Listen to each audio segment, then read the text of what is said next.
आचार्य पूज्यपाद स्वामी इष्टोपदेश जी की 7वीं गाथा लिखते हुए कहते हैं, मोहेन संवृतम ज्ञानम स्वभावम लभते नहीं, मत्तः पुमान पदार्थानाम यथा मदन को द्रवै।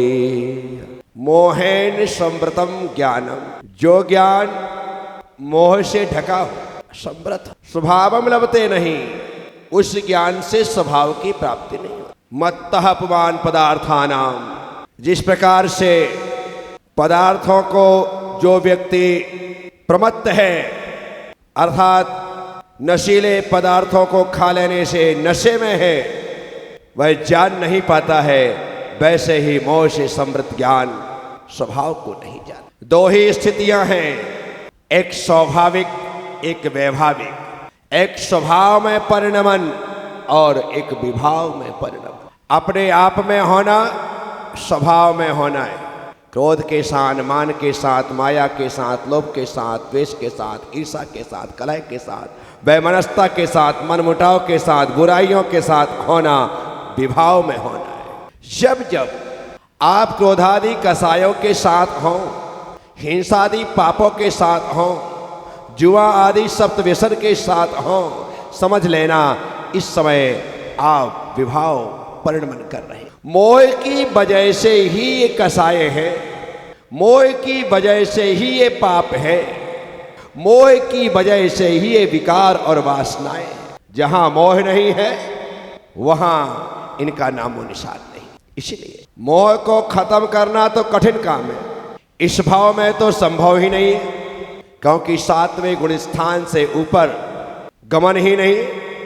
मोह का क्षय तो 12वें गुण स्थान में क्षीण मोह जब होता है तब होता है। 10वें गुण स्थान के लास्ट में कसायों का समन हो जाता है। 11वें गुण स्थान में उपशांत मोह, मोह दबा होता है।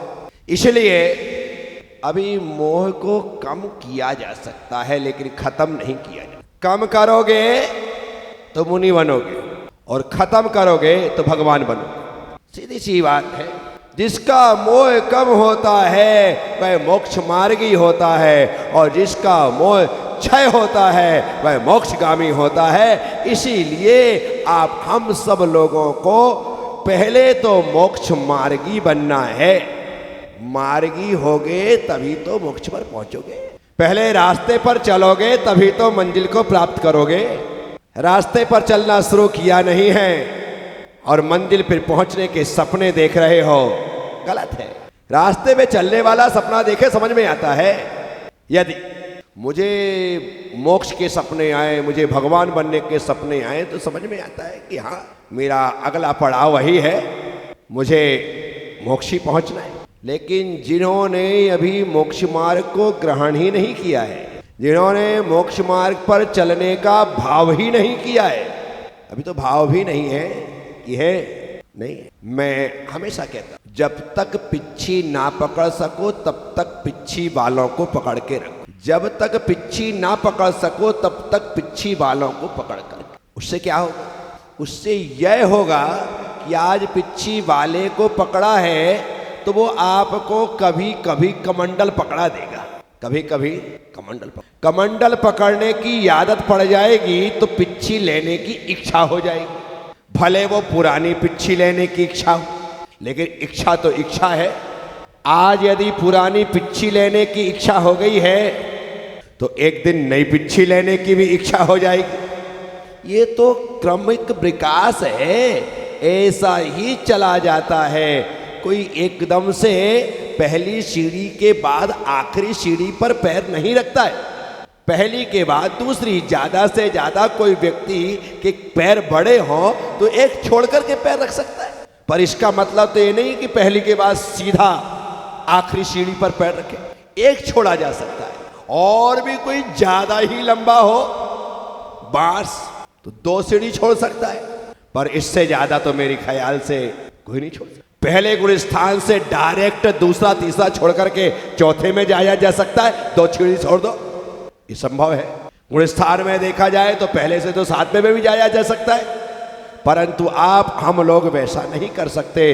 जो ये सीढ़ियां बनी है इनमें आपको क्रमशः या एक छोड़ करके, इसीलिए धीरे धीरे चलिए, लेकिन चलिए सही रास्ते पर चलिए।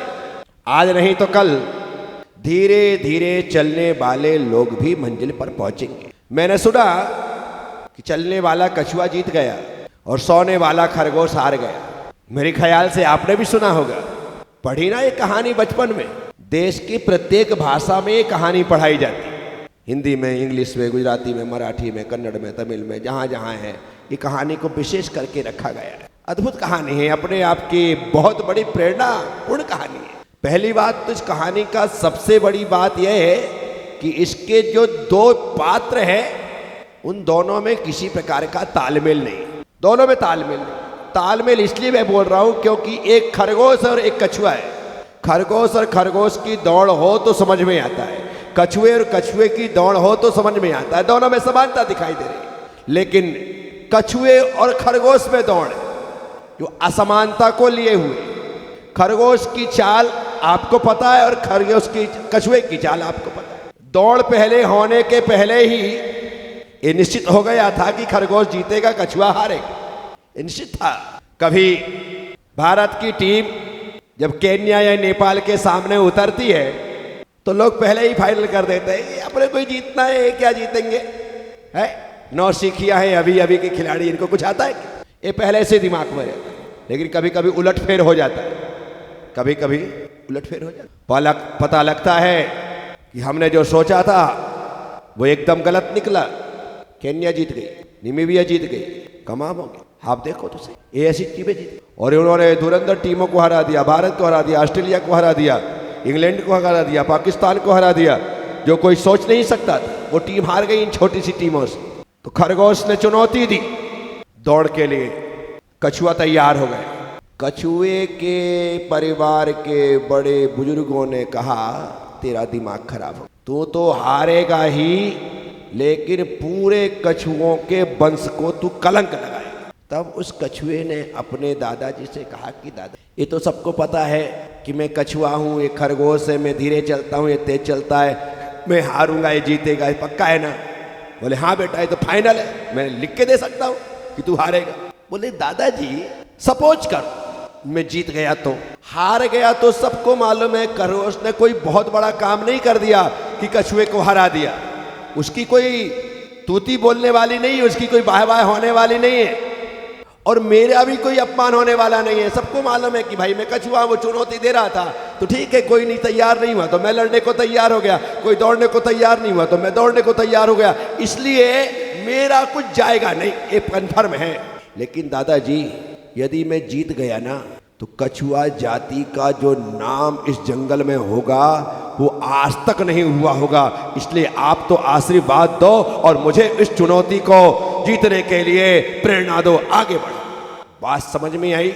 दादाजी ने, पूरे परिवार ने, पूछे कछुओं की समाज ने, अपने उस कछुए को ऑल द बेस्ट कहा। क्या कहा? ऑल द बेस्ट कहा। सबने बढ़िया कहा, जा हम तेरे साथ। और सबसे बड़ी बात तो यह है कि लोग वहां पर खड़े हुए उस चीयर्स करने के लिए, चिल्लाने के लिए कि जीतेगा भाई जीतेगा, हमारा कछुआ जीतेगा, ऐसा बोलने के लिए सब खड़े हुए।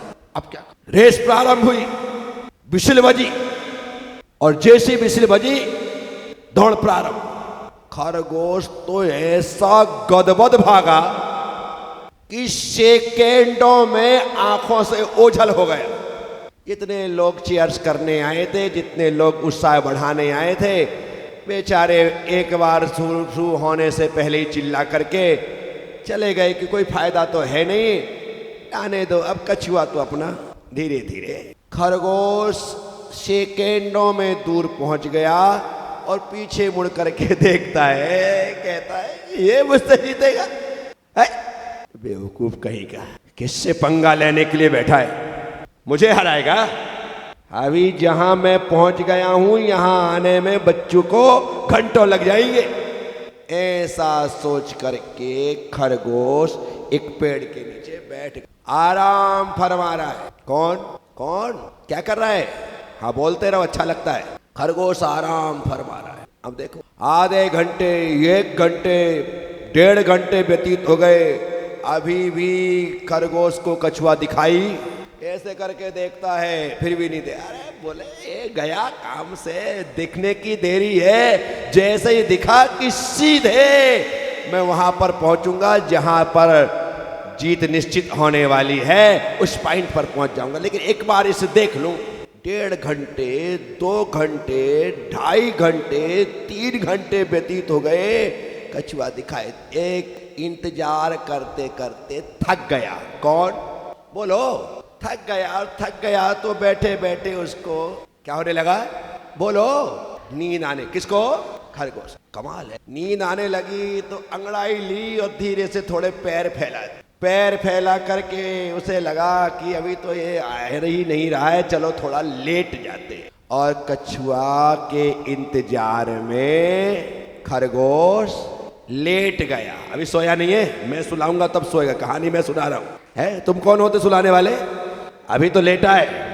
लेट करके आंख मूंद ली, बीच बीच में आंख खोल करके देख रहा है कहीं आ ना जाए, लेकिन अभी भी खरगोश को कछुआ दिखाई। लेट गया, आंख भी थक गया था इंतजार करते करते।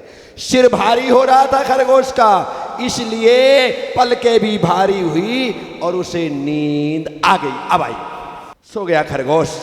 भाई प्रवचन करने वाला मैं, कथा सुनाने वाला मैं, कहानी सुनाने वाला मैं, तुम कौन होते सुनाने वाले?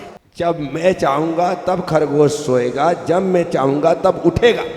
तुम नहीं कर सकते कुछ भी, तुम्हारा काम सिर्फ सुनने का। मैं बोलूं बोलो तो बोलने का, नहीं तो नहीं। सो गया साहब। गहरी नींद आ गई। नींद ही नहीं आई, पट्टा खर्राटे लेने लगा। थका हारा था, थकान में खर्राटे आते। ओ थकान थी तो खर्राटे भी आते। कछुआ, कछुआ चल रहा है। खरगोश, खरगोश, कछुआ। अब बोलते रहना बराबर, कछुआ। और खरगोश सो रहा है। कछुआ चलते चलते चलते चलते उस स्थान पर आ गया जहां पर खरगोश कछुए ने देखा और अपनी चाल को और बिल्कुल, ताकि इसको भनक भी ना पड़े, इतना शांत हो करके कछुआ चल। और वो आगे निकल, आगे, क्योंकि कछुआ और खरगोश, कछुआ आगे निकल गए। थोड़ी देर बाद खरगोश की नींद खुली और नींद खुलने के बाद उसने फिर देखा, अभी भी उसने कहा कि गया। और ऐसा सोच करके उसने फिर से आंख, जबकि कछुआ आगे निकल गया था और ये बेवकूफ पीछे देख रहा था। कहाँ देख रहा था? आँख खुलने के बाद भी यदि एक बार इस तरफ भी देख लेता तो आगे जाता हुआ दिख जाता तो फिर से भाग करके उसे हरा सकता था। लेकिन उस नादान खरगोश ने उस तरफ देखा और सोचा कि अभी भी नहीं आया, एक नींद और, सो गया। कछुआ बोलो चल रहा है, खरगोश फिर से सो रहा है। फिर से खरगोश की नींद खुलती है। उसने देखा कि भाई क्या हो गया, अभी तक नहीं आया। यार यहाँ सोने से अच्छा है जहां तक दौड़ है वहीं पर चल करके बैठते हैं, क्या फायदा है। ऐसा सोच करके खरगोश उठा, अंगड़ाई ली, फिर से देखा, कछुआ पहुंच चुका था। कछुआ। खरगोश उठा और कहा कि चलो वहीं चल करके आराम करेंगे। और जब खरगोश दौड़ करके उस पॉइंट पर पहुंचा तो जा करके देखता है और देख करके उसके पास सिर ठोकने के अलावा और कुछ नहीं बचता, क्योंकि कछुआ जीत चुका है और खरगोश जीता। कौन? कछुआ नहीं, जीता कौन? चलने वाला। जीता कौन? हारा कौन? बस इसके अलावा तुम्हें दूसरी चीज याद रखना नहीं। तुम जीतोगे उसी दिन जिस दिन तुम चलते रहोगे और हारोगे उसी दिन जिस दिन तुम सोते रहोगे। इसलिए चलते रहो। भारतीय संस्कृति में एक सूत्र है, चरावेति चरा। चलते रहो, ठहरने की आवश्यकता नहीं, रुकने की आवश्यकता नहीं। जब हनुमान सीता की खोज में निकले थे, अर्थात लंका वो जा रहे थे, रास्ते में उन्हें बहुत सी बाधाओं को पार करना पड़ा। एक स्थान पर एक पर्वतराज, संगराज क्या नाम था, नाम में भूल गए, पर्वत ने कहा हनुमान बहुत थक चुके हो, थोड़ी देर विश्राम कर लो। तब हनुमान ने कहा राम काज कीन्हे बिना मोहि कहाँ विश्राम। जब तक मैं राम का काम ना कर दूं तब तक विश्राम तो मैं सोच भी नहीं सकता हूं। उसी प्रकार से हमें सोचना पड़ेगा, जब तक मैं अपने आत्म तत्व को प्राप्त ना कर लूं, जब तक मैं मोक्ष मार्ग को प्राप्त ना कर लूं, जब तक मैं मोक्ष को प्राप्त ना कर लूं, मोहि कहाँ विश्राम, तब तक आराम कैसा। इसलिए मुझे लगातार चलना है। आराम तो मैं छोड़ चुका हूं, क्योंकि जो आराम करते हैं उन्हें राम नहीं मिलते, और जो लगातार चलते हैं आराम नहीं करते हैं उन्हें ही राम मिलते हैं। तो आराम में राम जरूर है, पर आराम करने वाले को राम नहीं मिलते हैं, यह बात भी निश्चित है। चलने वाले को ही राम मिलते हैं, चलने वाले को ही भगवान। तो मैं मोक्ष मार्ग में चल रहा हूं, मेरा अगला लक्ष्य भगवान बनना ही। पहला लक्ष्य मेरा था ब्रह्मचारी बनना, ग्रह त्याग कर दिया, ग्रह त्याग बन गया। 4 साल ब्रह्मचारी रहा। उस अवस्था में रह करके गुरुदेव से शिक्षा प्राप्त। उसके बाद मेरा अगला लक्ष्य था मुनि बनना, अगला लक्ष्य था मुनि बनना। गुरुदेव ने कहा था बेटा मुनि बनो या क्षुल्लक बनो, परंतु उस समय संघ में एलक सौरभ सागर जी महाराज थे और हम दोनों की अच्छी बनती थी। तो उन्होंने कहा कि विवेक दीक्षा ही ले रहा है तो एक काम करना, एलक बन जा, अपन 2 एलक एक साथ हो जाएंगे, कितना अच्छा रहेगा। तरुण सागर जी मुनिराज हैं ही, प्रसन्न सागर जी भी मुनिराज बन जाएंगे, वो 2 हो जाएंगे, अरुण सागर जी बन जाएंगे, वो 3 हो जाएंगे, तुम एलक बन जाओगे तो अपन एक साथ रहेंगे। मैंने कहा कि कोई बात नहीं, एलक बन जाते, अपन दोनों साथ रहेंगे, और मैं एलक बनने को तैयार हूँ। गुरुदेव कहते थे कि बेटा या तो मुनि बन या क्षुल्लक बन, क्षुल्लक बनने में बहुत फायदे, क्षुल्लक बनने में बहुत फायदे। थक जाओ तो गाड़ी में बैठ सकते हो, इच्छा ना हो तो बाल कटवा सकते हो, इत्मीनान के साथ एक हाथ में कटोरा पकड़ो, दूसरे हाथ से खाओ। ऐसा थकने का भी कोई काम नहीं कि भाई हाथ दुखने लगे, बहुत वो हो गया। इत्मीनान से कटोरा लो, पूरा भरवा लो, जैसा तुम्हारा मन करे वैसा ले लो, उसमें बहुत फायदे। मैंने कहा गुरुदेव फायदे तो आप गिना रहे हो, लेकिन एलक जी की इच्छा है मैं एलक बनूं, इसलिए चलो उनकी इच्छा की देख लेते हैं, एलक बन जाते। बोले बेटा नहीं, उसमें रात में भी तुम क्लास लगाओ, ये करो वो करो, दुनिया के काम तुम्हारे द्वारा हो जाएंगे। एलक का मतलब है मुनि जैसी चर्या, और कहने के लिए लंगोट का धारण है तो कुछ भी नहीं। का नहीं, फिर भी मैं एलक ही बनूंगा। बात हो गई। अखबारों में पूरा ऐड भी उसी के आते थे कि ब्रह्मचारी विवेक भैया एलक दीक्षा लेंगे, माँ की दिलीप भैया मुनि बनेंगे, अरुण सागर मुनि बनेंगे, श्रेष्ठी माणकचंद जी मुनि बनेंगे। ये सब ऐसा अखबारों में ऐसे बराबर आने लगा। 16 तारीख को एक घटना घट गई। हमारे एलक सौरभ सागर जी महाराज को शुद्धि करना था, लंगोट अशुद्ध हो गई, खराब हो गई, तो वो खड़े ही हैं। सारा संग शुद्धि करके आ गया, वो लंगोट के चक्कर में मेरी लंगोट लाओ, मेरी लंगोट करो, दूसरी लंगोट लाओ, ये लंगोट लाओ। 16 तारीख को घटना घटी। अरे मैंने कहा यार लंगोट के तो बड़े झमड़े हैं, इतनी सी पुंतरिया लगा के घूम रहे, और उसके चक्कर में खड़े ये आड़ में कि भाई लंगोट आएगी तभी जाएंगे। मैंने कहा कि मामला गड़बड़ है। गुरुदेव ठीक कहते हैं, या तो मुनि बन या क्षुल्लक बन। मैंने कहा इनके चक्कर में मत पड़ो, देखो ये बड़े परेशान हो रहे हैं। 16 तारीख की घटना ऐसी घटी, 18 को दीक्षा होना है। मैंने देखा आधे घंटे वो लंगोट के लिए परेशान हुए, फिर गीली की, फिर सुखाई, ऐसा किया वैसा किया, और फिर पहना। अप्रैल का महीना था, जल्दी सूख गई थी, लेकिन फिर भी 10-15 मिनट तो सूखने में लगी जाए। आए, मैंने उसी समय निर्णय कर लिया, विवेक जिंदगी में सब कुछ करना, एलक नहीं बनना। मैंने 16 तारीख को गुरुदेव के चरणों में मुनि दीक्षा का श्रीफल चढ़ा दिया। संघ में बड़ा ब्रह्मचारी था, योग्य था, हर प्रकार से किसी प्रकार की कोई कमी नहीं थी। प्रवचन कर लेता था, क्लास लगा लेता था, प्रतिक्रमण करवा देता था, सारे काम मुझे आते थे, कोई ऐसी चीज नहीं। पूरा संघ अच्छे से सब ब्रह्मचारियों को हैंडल मैं ही करता था, लेकिन मुनि नहीं बन रहा था। इस कारण से मुझे गुरुदेव एलक दीक्षा दे रहे थे, अन्यथा तो पहले ही तैयार थे कि बेटा तू मुनि बन। मैंने जैसे श्रीफल चढ़ाया, गुरुदेव ने कहा क्या बात? मैंने कहा हाँ गुरुदेव, बस आज देख लिया मैंने, लंगोट की झंझट। अभी तक तो पढ़ते थे फांस तनक सी तन में साले चाहे लंगोटी की, पर आज लंगोटी का दुख देख लिया गुरुदेव, इसलिए ये रहा श्रीफल, बनेंगे तो अब मुनि ही बनेंगे। गुरुदेव ने फटाफट पिछी लगाई, बोले बेटा तेरी मुनि दीक्षा। अखबार में 17 तारीख को भी ऐड वही आया कि ब्रह्मचारी विवेक की एलक दीक्षा, 4 नंबर पर फोटो आती थी, पहले 3। दूसरे दिन जब भाजन त्याग का कार्यक्रम होता है 17 तारीख को, अर्थात एक दिन पहले जो दीक्षा ग्रहण की जाती है उस रूप में ही आहार लिया जाता है। तो जो मुनि बनने वाले होते हैं उन्हें धोती दुपट्टा में खड़े होकर के आहार लेना पड़ता है, जो एलक बनने वाले होते हैं उन्हें धोती दुपट्टा में बैठ करके आहार लेना पड़ता है, जो छुल्लक बनने वाले होते हैं उन्हें बैठ करके कटोरे में आहार लेना पड़ता है। ये सारी की सारी प्रक्रिया होती है भाजन त्याग की। सबको मालूम था अपनी एलक दीक्षा होने वाली, लेकिन जब आहार की बात आई 17 तारीख को तो मैं खड़े होकर के आहार कर रहा हूं। तरुण सागर जी को लगा कि महाराज आचार्य ये क्या हुआ, बोले इनने कल श्रीफल चढ़ा दिया, मुनि बनने वाला है। सौरभ सागर जी बोले विवेक धोखा दे रहे हो। मैंने कहा धोखा क्या दे रहे हो, बस मुनि बन रहा हूं। हम धोखा नहीं, गुरुदेव मौका दे रहे थे इसलिए मौका ले लिया, मैं कोई धोखा नहीं दे रहा। और मैंने 17 तारीख को खड़े खड़े आहार लिया।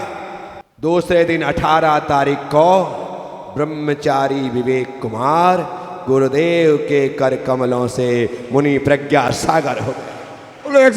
प्रज्ञा सागर जी महाराज की है। बढ़ना है, बढ़िए, चलते रहिए, ठहरने की जरूरत नहीं है। क्यों रुकना, चलते रहो। चल चींटी की चाल से चलो, लेकिन चलो, क्योंकि चलने वाला देर अबेर पहुंचता ही है, बैठने वालों का पहुंचना निश्चित। इसीलिए मैं आप ये जो मोह है ना आपके पास, वो मोह आपको मोक्ष मार्ग में चलने नहीं दे रहा है। यदि मोह कम हो जाए तो तुम्हें मोक्ष मार्गी बनने में देरी ना लगे क्या?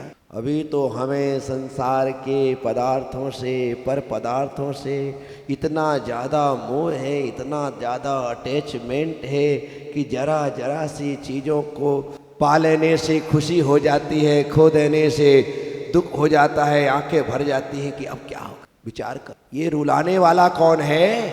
मोह है। कौन है? मोह है, और कोई नहीं है, सिर्फ मोह। और जब तक यह मोह कम नहीं होगा, ये अनंत संसार अनंत ही रहने वाला है। इस अनंत संसार का यदि अंत करना है तो हमें अपने मोह को कम करना ही पड़ेगा। साथियों, ये तो मानते हो ना कि मनुष्य पर्याय दुर्लभ है? मानते को नहीं मानते? बोलो हाँ या ना। मनुष्य पर्याय से ज्यादा जैन कुल दुर्लभ है। बोलो जैन कुल से ज्यादा स्वस्थ शरीर दुर्लभ है। स्वस्थ शरीर से ज्यादा सत्संग का मिलना दुर्लभ है। सत्संग से ज्यादा बात का समझ में आना दुर्लभ है, और बात को समझ में आने से ज्यादा उसे ग्रहण करना दुर्लभ है। ग्रहण करने के बाद उसका जीवन पर्यंत पालन करना दुर्लभ है। ये सामान्य नहीं है। यदि मैं मुनि बना, जीवन भर यदि मैं मुनि मुद्रा में रहते हुए इसका परिपालन कर सका तो समझना मैंने वर्तमान की सबसे दुर्लभ चीज को प्राप्त कर लिया है। अंत समय में मुनि मुद्रा को धारण करने के बाद यदि सल्लेखना पूर्वक समाधि हो जाए तो कहना ही क्या है, जीवन के शिखर पर स्वर्ण कलशारोहण है समाधि। और क्या चाहिए? जिंदगी भर साधना करो और लास्ट में समाधि ना हो तो चूक गए, वंचित रह गए। अंतिम समय में समाधि का होना ये दुर्लभताओं में दुर्लभता है। साथी, मोह का कम होना, मोह का कम करना बहुत धीरे धीरे करके संसार के मोह माया से बाहर निकलो। कब तक फंसे रहोगे? राजेंद्र जी बागड़िया, कब तक फंसे रहोगे? मैं आपसे कह रहा हूं, आप वहां देख रहे हैं। कब तक फंसे रहोगे? सारी जिम्मेदारियां पूरी हो गई, बच्चों की शादियां हो गई, बच्चों के बच्चे हो गए, अब बचा क्या है? लेकिन फिर भी आदमी को लगता है अभी तो दादा ही बना हूं, शरीर ठीक लगता है, पर दादा बनकर के सोने की सीढ़ी चढ़ जाओ, बस उसके अलावा कुछ नहीं चाहिए। क्या? पर दादा बन के सोने की सीढ़ी चढ़ जाऊं। अब सोने की सीढ़ी चढ़ने के इंतजार में आदमी बांस की सीढ़ी चढ़ जाता है। क्या चढ़ जाता है? पता है ना बांस की सीढ़ी क्या होती है? क्या होती? हाँ, बस सोने की सीढ़ी तो चढ़ नहीं पाते, बांस की सीढ़ी चढ़ते हैं। राम नाम सत्य है, खत्म। कब तक अटके रहोगे? मोहेन समृतम ज्ञानम लभते स्वभावम लभते नहीं। मोह से ढका हुआ ज्ञान स्वभाव को प्राप्त नहीं करता है। हम अपने आप के स्वभाव को प्राप्त नहीं कर पा रहे हैं तो वजह सिर्फ एक ही है, हमारा मोह युक्त ज्ञान। ये बात तो कन्फर्म है कि तुम्हारे पास ज्ञान की कमी नहीं है। क्या तुम्हारे पास ज्ञान की कमी नहीं?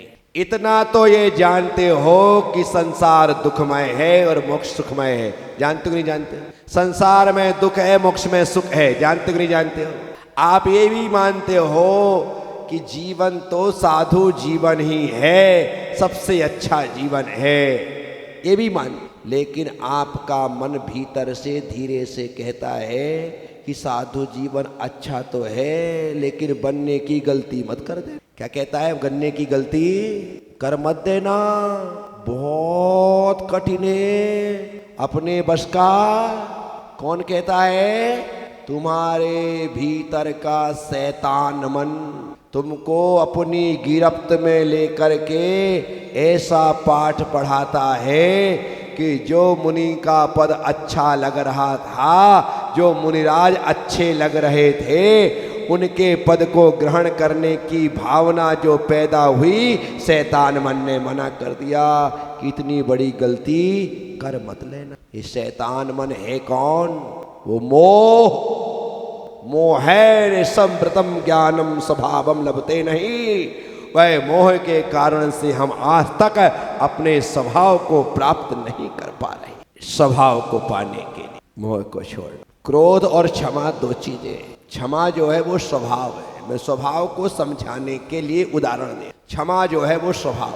आप 24 घंटे ठंडे रह सकते हैं, लेकिन 24 घंटे गर्म नहीं रह सकते। 24 घंटे ठंडे रह सकते हैं, लेकिन 24 घंटे गर्म।